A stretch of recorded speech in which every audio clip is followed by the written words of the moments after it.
Hello dear friends, अस्सलाम वालेकुम। Hope you are doing well. कैसे हैं आप? उम्मीद है आप बिल्कुल सही सलामत और खुशहाल होंगे। एक बार हम आपका फिर से तहे दिल से स्वागत और खुशामदीद करते हैं आपकी अपनी चैनल जेकेज़ उर्दू क्लासेस में। आज की एक शानदार और कारआमद वीडियो को शुरू करने से पहले आपसे हर दिन की तरह यही गुजारिश करेंगे, अगर आप हमारी चैनल पे नए हैं या अभी तक आपने हमारी चैनल को सब्सक्राइब नहीं किया है तो सबसे पहले आप हमारे चैनल को सब्सक्राइब कीजिए, हमारे वीडियोस को लाइक और शेयर करना ना भूलें, साथ ही बेल आइकन का बटन भी दबाएं जिससे हर नई नोटिफिकेशन सबसे पहले आप तक बराह रास्त आप पहुंचेगी। दोस्तों, हम आज क्लास 9 की ज्योग्राफी पर एक लेक्चर सीरीज प्रिपेयर कर रहे हैं जिससे आपको काफ़ी फ़ायदा होने वाला है। लिहाजा आपसे यही गुजारिश है कि हमारे वीडियोस को देखा करें और साथ ही हर एक बच्चे तक शेयर करने की कोशिश करें। चैप्टर नंबर 1 पर अभी तक हमने 2 वीडियोस बनाए हैं, जिसमें सबसे पहली वीडियो में हमने ग्लोब पर मुख्तसर बात करी है, उसका कुछ बेसिक कॉन्सेप्ट आप तक पहुंचाने की कोशिश की है और साथ में कल हमने इंडिया की लोकेशन आपको बताई कि इंडिया कहां पे लोकेट कर रहा है। तो चलिए आज हम थोड़ा बहुत आपको रिवाइज करने की कोशिश करेंगे। कल की जो हमने वीडियो बनाई है उसमें क्या आपको बता चुके हैं हम लोग। कल हमने बताया कि इंडिया एक एंशंट सिविलाइजेशन में से एक सिविलाइजेशन है जिसने पिछले कई दहाइयों से बहुत ज़्यादा तरक्की की और साथ ही वर्ल्ड हिस्ट्री को शेप करने में इंडिया का एक बेहतरीन रोल रहा है। जहाँ तक इंडिया की लोकेशन का ताल्लुक है, इंडिया नॉर्दर्न हेमिस्फीयर में लोकेट करता है और अगर हम लैटिट्यूडनल एक्सटेंट देखना चाहेंगे तो इंडिया का वो है 8 degree 4 minute to 37 degree 6 minute, ये है लैटिट्यूडनल एक्सटेंट, और 68 degree 7 minute to 97 degree 25 minute east, ये है लॉन्गिट्यूडनल एक्सटेंट इंडिया का। और साथ ही हमने आपको ये बात भी बताई कि इंडिया से एक latitude most important latitude cross करती हैं जो इंडिया के ऑलमोस्ट 8 स्टेट्स से क्रॉस करती हैं, जिसको हम कहते हैं ट्रॉपिक ऑफ कैंसर, जो इंडिया को ऑलमोस्ट 2 हिस्सों में बांट देती है। इसके अलावा हमने कहा कि जो इंडिया का जो साउथ ईस्ट और साउथ वेस्ट में जो हमारे अंडमान और निकोबार आइलैंड ग्रुप्स हैं और लक्षद्वीप आइलैंड ग्रुप्स हैं, वो भी हमारे इंडिया का एक बेहतरीन और अटूट अंग है। साथ ही हमने आपको 4 मेन डायरेक्शंस और 4 सब डायरेक्शंस ये बताए कि हमारे जो डायरेक्शंस होती हैं हमारे मैप पे, या हम जो डायरेक्शंस देखते हैं, मैन और सब डायरेक्शंस कुल 8 बनती हैं, वो भी आप तक हमने पहुंचाने की कोशिश करी। और ये भी बताया आपको कि इंडिया का जो सबसे लास्ट वाला पोर्शन है जिसे हम कहते हैं इंदिरा इंडिया का जो साउदर्न मोस्ट पॉइंट है, जो 2004 में एक सुनामी में मर्ज हुआ था वाटर के साथ। तो आज की वीडियो में हम क्या जानने वाले हैं? आज की वीडियो में हम बात करने वाली हैं साइज ऑफ इंडिया। तो इंडिया का साइज क्या है? अगर हम इंडिया की लोकेशन जान चुके हैं, इंडिया कहाँ पे लोकेट करता है वर्ल्ड में, एक ग्लोब में हम इंडिया को जान चुके हैं ना। आज हम बात करने वाले हैं, हम इंडिया का जो साइज देखने वाले हैं। What is the size of actual size of India, what is the length of Indian boundaries, और जो लैंड बाउंड्रीज हैं, जो वाटर बाउंड्रीज हैं, वो कितनी हैं, वो हम देखना चाहेंगे आज की इस वीडियो में। तो आपको हमारे साथ रहने की कोशिश करनी है और हमारे वीडियोस को पूरी तरह से देखने की कोशिश करनी है, और ये अकॉर्डिंग टू योर बुक हम वीडियोस प्रिपेयर कर रहे हैं। जहां तक इंडिया के साइज का ताल्लुक है, कहते हैं the total land mass of India has an area of 3.28 square million square kilometres.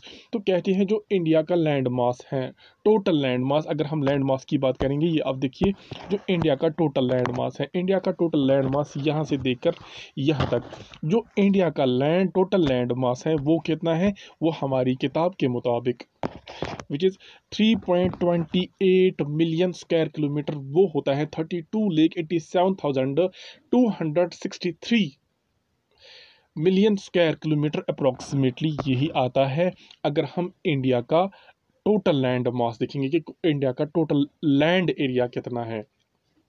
तो जहां तक इंडिया की the total area accounts for about 2.4% of the total geographical of the area of the world. अगर हम world के लिहाज से, अगर हम पूरे ग्लोब को कंसल्ट करेंगे, पूरे ग्लोब में अगर 100% लैंड है तो इस 100% में इंडिया का 2.4 कंट्रीब्यूशन जाता है। 2.4% लैंड इंडिया कंट्रीब्यूट करता है वर्ल्ड जियोग्राफिकल लैंड में। आप समझे होंगे कि अगर पूरे वर्ल्ड में, जो पूरा ग्लोब है, पूरे ग्लोब में 100% लैंड है, तो उस 100% में इंडिया का लैंड 2.4% कंट्रीब्यूट करता है। गो हमने इंडिया का लैंड मास जाना, इंडिया का लैंड मास 3.28 स्क्वायर किलोमीटर है, और इंडिया जो कंट्रीब्यूट करता है वर्ल्ड ज्योग्राफिक लैंड में, that is 2.4 square kilometre percent, 2.4% of the world geographical land. साथ ही हम जान चुके हैं कि अगर हम बात करेंगे कि इंडिया की रैंक क्या है, कहते हैं it is clear that India is in the seventh, India is the largest seventh country in terms of area and second in terms of population after China. जहाँ तक इंडिया का ताल्लुक है, पूरे ग्लोब में इंडिया की रैंक जो है that is seventh rank in terms of area. Area के लिहाज से हमारी रैंक पूरे वर्ल्ड में सेवंथ पर है, हम सेवंथ नंबर पर हैं। और जहाँ तक पॉपुलेशन के लिहाज से, पॉपुलेशन के एतबार से हम दूसरे नंबर पर आते हैं। इंडिया की रैंक सेकंड है आफ्टर चाइना, यानी चाइना की रैंक पॉपुलेशन के एतबार से, पॉपुलेशन के लिहाज से फर्स्ट है और सेकंड रैंक है इंडिया की। इसी तरह अगर हम देखेंगे इन टर्म्स ऑफ एरिया, तो इंडिया की रैंक सेवंथ है in terms of area world में। पूरे ग्लोब में इंडिया की रैंक जो है दैट इज सेवंथ। तो आगे बढ़ते हैं, यहां पर देखें जो इंडिया से कंट्रीज बड़ी हैं, कंट्रीज लार्जर देन इंडिया, और तो इंडिया से बड़ी कौन कौन सी कंट्री है ये हमने याद रखनी है। Number 1 Russia, number 2 Canada, number 3 USA, number 4 China, number 5 Brazil and number 6 that is Australia. ये ऐसी कंट्रीज हैं सीक्वेंस में, सबसे बड़ी ये है, उसके बाद कनाडा, उसके बाद यूएसए, इसके बाद चाइना, इसके बाद ब्राज़ील, इसके बाद ऑस्ट्रेलिया, और 7th पे जो आती हैं that is India. In terms of land हमारी रैंक 7th पोजीशन है इंडिया में, पूरे वर्ल्ड में 7th रैंक इंडिया की है। अगर हम लैंड के एतबार से देखेंगे अपनी इंडिया की जो हैसियत है, अपने इंडिया का जो नंबर है। तो आगे बढ़ते हैं। इंडिया हैज़ ए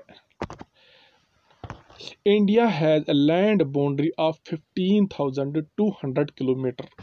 जहाँ तक इंडिया की लैंड बाउंड्री का ताल्लुक है, आप यहाँ पर देखिए, आपकी स्क्रीन पर मैप है, थोड़ा इसको जूम करने की कोशिश करेंगे। जहाँ तक इंडिया की लैंड बाउंड्री का ताल्लुक है, लैंड बाउंड्री का ताल्लुक मतलब लैंड बाउंड्री, जहाँ से लैंड बाउंड्री आप यहाँ से देख सकते हैं, लैंड बाउंड्री का जहाँ तक ताल्लुक है इंडिया की, दैट इज़ 1500, यहाँ तक ये है 15,200 किलोमीटर हमारी लैंड बाउंड्री है। यानी ये वाला पोर्शन जो है, जो लैंड वाला पोर्शन है, इसकी अगर हम बाउंड्री देखते हैं तो इसकी लेंथ है 15,200 किलोमीटर। और साथ ही क्या बताया गया है, साथ ही ये भी बताया गया है कि the total length of coast line including Andaman and Nicobar islands and Lakshadweep island groups is 7,516.6 kilometres. कहते हैं जहाँ तक, यहाँ फिर से आप देखिए, इसको थोड़ा और से जूम करने की कोशिश करेंगे। हमने अगर जो लैंड बाउंड्री देखी, लैंड बाउंड्री की जो लेंथ थी दैट इज़ 15,200 किलोमीटर। और जो हमारा कोस्टल एरिया है, यहाँ से आप देखिए ये हमारा कोस्टल एरिया है, यानी जो वाटर बॉडीज में है, आप यहाँ से एक लाइन देखिए, तो कोस्टल एरिया में जो हमारी लेंथ है वो है 7,516.6 किलोमीटर, 16.6 किलोमीटर है ये हमारी कोस्ट लाइन की लेंथ। इसमें हम कौन कौन सा पार्ट इंक्लूड करते हैं, इसमें हम अंडमान और निकोबार आइलैंड ग्रुप्स और लक्षद्वीप ग्रुप्स, इनकी भी जो लैंड जो बाउंड्री है, इनकी जो, क्योंकि ये वाटर में ही है, इनकी जो बाउंड्री है उसको भी इंक्लूड करते हैं, और जो अंडमान निकोबार आइलैंड्स है उनकी बाउंड्री को भी इंक्लूड करते हैं। तो उसकी कुल मिला के लेंथ बनती है, वो बनती है 7,516.6, और जो लैंड बाउंड्री है वो है 15,200 किलोमीटर। ये आपको पूरा कॉन्सेप्ट क्लियर हो चुका होगा। आगे बढ़ते हैं, आप अपनी किताब को कंसल्ट कर सकते हो। साथ ही ये भी बताया गया है कि India is bounded by the young fold mountains in the north west and north east. जहाँ से नॉर्थ वेस्ट और नॉर्थ ईस्ट का ताल्लुक है, नॉर्थ वेस्ट सबसे पहले हम आपको कल ही बता चुके हैं, यहाँ से नॉर्थ,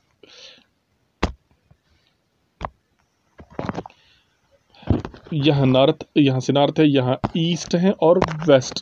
कहते हैं नॉर्थ वेस्ट की बात, जहाँ तक नॉर्थ ईस्ट ये वाला पोर्शन, नॉर्थ वेस्ट ये वाला पोर्शन, नॉर्थ ईस्ट और नॉर्थ वेस्ट की तरफ से हमारी कंट्री जो है इंडिया, इसको बाय नेचर यहाँ से भी माउंटेन्स हैं, यहाँ से भी माउंटेन्स हैं, इसको यंग फोल्ड माउंटेन्स ने गरा हुआ है। हमारी कंट्री यंग फोल्ड माउंटेन से गरी हुई है, नॉर्थ ईस्ट की तरफ से और नॉर्थ वेस्ट की तरफ से भी। और साथ ही क्या बताया गया है, तो south of the 22 degree north latitude, क्योंकि आपको बताते चलें कि अगर हम ग्लोब की बात करते हैं, ये समझो ग्लोब हम नॉर्दर्न हेमिस्फीयर में एग्जिस्ट कर रहे हैं और हमारी कंट्री से एक लाइन वो है ट्रॉपिक ऑफ कैंसर पास हो रही है। कहते हैं अगर हम देखेंगे 22% of the 22 degree of the north latitude, यानी 22 डिग्री नॉर्थ लैटिट्यूड को अगर हम देखेंगे, 22 डिग्री नॉर्थ लैटिट्यूड तो बहुत है, हम नॉर्थ लैटिट्यूड के साउथ में अगर जाएंगे, क्योंकि हम नॉर्दर्न हेमिस्फीयर में हैं, अगर हम 22 डिग्री नॉर्थ लैटिट्यूड के साउथ में जाएंगे तो क्या कहते हैं, it begins tapper and x tends towards the Indian ocean. कहते हैं कि जो इंडिया की जो लोकेशन, जो इंडिया है, इंडिया थोड़ा टेप होता है और कहाँ जाता है, इंडियन ओशन में, and dividing the Arabian Sea on the west and the Bay of Bengal on its east. अब यहाँ पर देखने की कोशिश करिए, यहाँ पर कहते हैं कि ये है 22 डिग्री लैटिट्यूड, 22 डिग्री लैटिट्यूड है। 22 डिग्री लैटिट्यूड से आप देखिए यहाँ से एक टैप होता जा रहा है और टैप होने के बाद ये है इंडियन ओशन पूरा। इस इंडियन ओशन को दो हिस्सों में बांट देती हैं इंडिया, और एक का नाम जो वेस्टर्न साइड है इसे अरेबियन सी बताता है, और जो ईस्टर्न साइड है इसे हम कहते हैं बे ऑफ बंगाल। यानी 22 डिग्री नॉर्थ लैटिट्यूड के साउथ में अगर जाएंगे, नॉर्थ लैटिट्यूड है इसकी 22 डिग्री नॉर्थ लैटिट्यूड है, नॉर्थ लैटिट्यूड के साउदर्न हिस्से में अगर हम जाएंगे तो इंडिया थोड़ा टेप होता जा रहा है, इंडिया की जो तंग होता जा रहा है इंडिया, और साथ ही इंडियन ओशन को दो हिस्सों में बांट देती है। जो इंडिया का जो वेस्टर्न साइड है इसमें अरेबियन सी बनता है, और जो ईस्टर्न साइड है इसको हम कहते हैं बे ऑफ बंगाल। ये इंडियन ओशन को दो हिस्सों में बांट देता है। इंडिया की बात चल रही है। अगर हम लैटिट्यूडनल और लॉन्गिट्यूडनल एक्सटेंट को देखते हैं, आप यहाँ फिर से देखिए, जहाँ तक लैटिट्यूडनल और लॉन्गिट्यूडनल एक्सटेंट की बात कर रहे हैं, लैटिट्यूडनल एक्सटेंट आप जान चुके हो और लॉन्गिट्यूडनल एक्सटेंट आप जान चुके हो। यहाँ से आप देखिए लैटिट्यूडनल की ये है 8 डिग्री 4 मिनट, या आप यूँ समझिए 8 डिग्री से 37 डिग्री तक। यहाँ से देखिए 68 डिग्री से ये है लॉन्गिट्यूडनल एक्सटेंट, 68 डिग्री से 97 डिग्री तक। तो अगर हम देखेंगे यहाँ से 8 डिग्री से लेकर 37 डिग्री तक ऑलमोस्ट 29 पॉइंट कुछ डिग्री बनती हैं। इसी तरह 68 से 97 तक आप देखिए गैप कितना है, वो भी बनता है एटलीस्ट 30, और यहाँ से भी आप देखिए ये भी बनता है 30 डिग्री। इसीलिए हमारी बुक कहती है कि अगर हम बात करेंगे from north to south, from east to west, हमारी 30 डिग्री की गैप है। यहाँ से लेकर यहाँ तक 30 डिग्री की गैप है, ईस्ट से लेकर वेस्ट तक 30 डिग्री की गैप है। तो आज की इस वीडियो में हमने क्या जाना, एक बार फिर से जानने की कोशिश करेंगे। हमने आज की वीडियो में कुछ बेहतरीन बातें जानी। सबसे पहले बताया कि इंडिया का जो टोटल लैंड मास है, टोटल एरिया कितना है, तो वो है 3.28 स्क्वायर किलोमीटर। इसके साथ ही जो टोटल वर्ल्ड जो जियोग्राफिकल लैंड है उसमें 2.4 कंट्रीब्यूशन है इंडिया का जो लैंड है। साथ ही हमने बताया कि इंडिया की अगर हम देखेंगे rank in terms of population वो है that is second, in terms of area India की रैंक 7th है। जो कंट्रीज इंडिया से बड़ी है वो है Russia, Canada, USA, China, Brazil and Australia. साथ ही हमने बताया कि जो इंडिया की जो लैंड बाउंड्री है दैट इज 15,200 किलोमीटर। इसके अलावा हमने बताया जो इंडिया का जो कोस्टल लाइन, जो इंडिया की कोस्ट लाइन है including Andaman and Nicobar and Lakshadweep island that is 7,516.6 kilometre. और इंडिया को हमने क्या बताया, इंडिया को बाउंड किया गया है यंग फोल्ड माउंटेन से on north western side and it's north eastern side. ये गरा हुआ है यंग फोल्ड माउंटेन से, ये यहाँ से हिमालयाज है और यहाँ से भी हिमालयाज हैं, यहाँ से भी हिमालयाज हैं। ये हिमालयाज से गरा हुआ है, या हिमालयाज फिर उसके बाद ट्रांस हिमालयाज हैं। ये दो तरफ से गरा हुआ है जिसका काफ़ी ज़्यादा फायदा इंडिया ने उठाया है और इंडिया को इन माउंटेन से काफ़ी ज़्यादा फायदा मिल रहा है। उस विंड्स भी पार नहीं करती हैं और इन्वेजन से भी इंडिया को इन हिमालयाज ने सेफ रखा। साथ ही हमने बताया कि जो 22 डिग्री नॉर्थ लैटिट्यूड है उसके साउथ में अगर हम जाएंगे तो इंडिया टेप होता जा रहा है। इंडिया के टेप होने से जो इंडियन ओशन है उसको दो हिस्सों में बांट दिया इंडिया ने, जिसमें एक तरफ आता है बे ऑफ बंगाल इंडिया के वेस्ट में, और इंडिया के ईस्ट में बे ऑफ बंगाल और इंडिया के वेस्ट में अरेबियन सी। इस तरह से हमने आज थोड़ा बात करी लोकेशन ऑफ इंडिया की और साइज ऑफ इंडिया की, आज हम जान चुके हैं। आपको वीडियो जरूर एंड तक देखना चाहिए और एक एक पॉइंट कनेक्ट करना चाहिए, अपनी किताब से कॉन्सेप्ट ग्रास्प करना चाहिए, ताकि आपको जब बात समझ में आ जाएगी फिर आपके सामने कोई क्वेश्चन बड़ी बात नहीं है, आप आसानी से कर पाओगे। तो आज की इस शानदार और खूबसूरत वीडियो में मुझे दीजिए इजाज़त, आपके मेज़बान को मिलते हैं अगली वीडियो में। जब तक के लिए अल्लाह हाफिज़ व नासिर, शुक्रिया।